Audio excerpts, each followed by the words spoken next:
Been another night of post-election protest here in the city. Hundreds of people marched in Manhattan last night. Now, some clash with police, resulting in at least 18 arrests. But police believe outside agitators again played a role in turning these demonstrations violent. CBS 2's John Diaz live in Union Square this morning for us. John?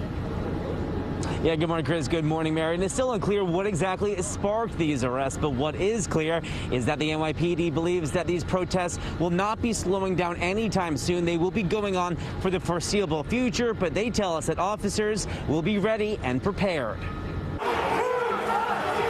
Protesters clashed with police by Houston Street Thursday night. Dozens of officers tried controlling the crowd of hundreds at a Black Lives Matter protest. One cop was pushed to the ground, and this chain was pressed against his throat. The suspect was charged with assault, among other things, many others taken into custody.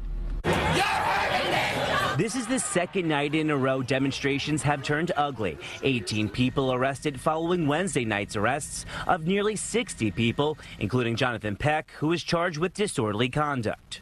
4 officers, 2 kneeled on my ankle, 2 on top of my chest. Police believe outside agitators hijacked a peaceful demonstration to wreak havoc, and they later recovered a taser, hammer, knives, and fireworks from the area. We saw people with intent on disrupting peaceful protesters, intent of destruction. The small number of individuals have no regard for the safety of the peaceful protesters. The Deputy Commissioner of Intelligence and Counterterrorism says a handful of agitators strategically infiltrated protests with tactics from around the globe.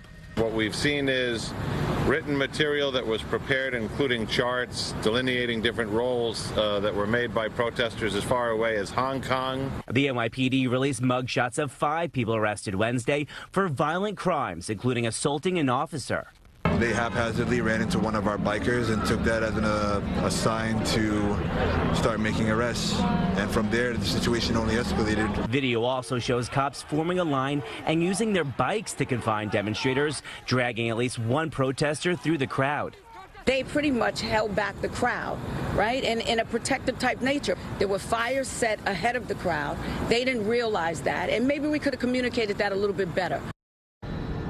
And the NYPD tells us that no police officers were seriously injured when it comes to looting. Well, there was no reports of any of that happening last night or on Wednesday night.